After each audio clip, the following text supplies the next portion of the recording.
Reserve bank of India द्विमासिक मुद्रानीति घोषणा करुछंती RBI governor Shashikant Das.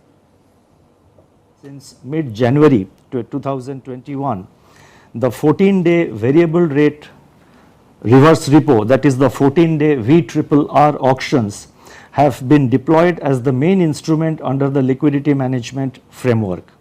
Market appetite for VRRRs has been enthusiastic.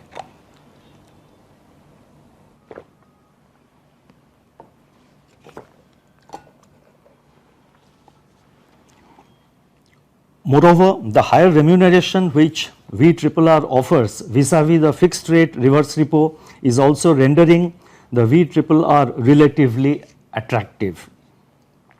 Keeping in view the market feedback, it is proposed to undertake the 14-day VRRR auctions on a fortnightly basis in the following manner.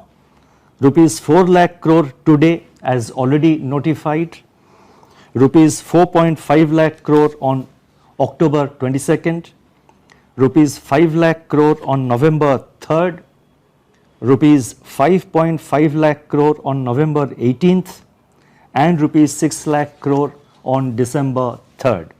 Further, depending upon the evolving liquidity conditions, especially the quantum of capital flows, the pace of government expenditure and credit offtake, the RBI may also consider implementing 14-day VRR auctions with the RBI may also consider complementing the 14-day VRRR auctions with 28-day VRRR auctions in a similar calibrated fashion.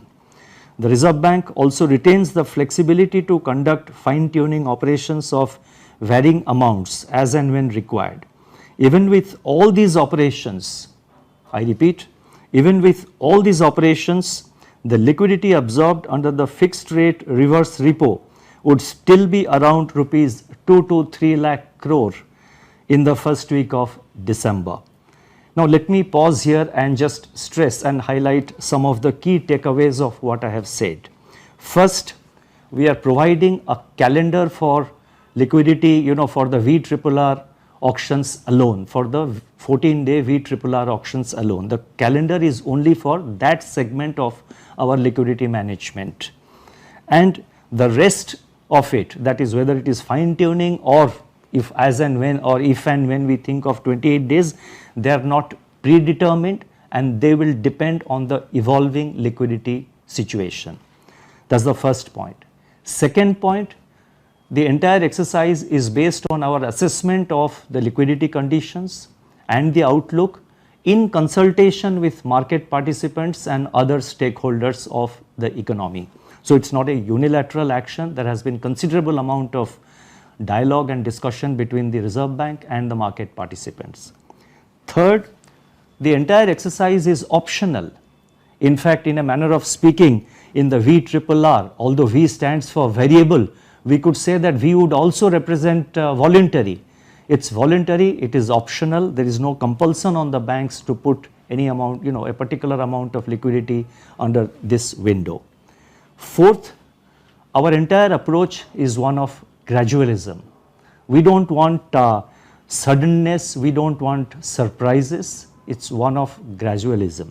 And more so, we do realize that as we are approaching the shore, when the shore is so close, we don't want to rock the boat because we realize that there is a life, there is a journey beyond the shores. So we don't want surprises, it will be calibrated, it will be an approach of gradualism. And fifth and finally, I would like to sum up all these 4 points which I have said. Let there not be any concern about the adequacy of liquidity in the system to support economic activity or to support financial markets. Let me reiterate, as I just now said, let me reiterate and re-emphasize that VRRR auctions are primarily a tool for rebalancing liquidity as part of our liquidity management operations and should not be interpreted as a reversal of the accommodative monetary policy stance, of our accommodative policy stance.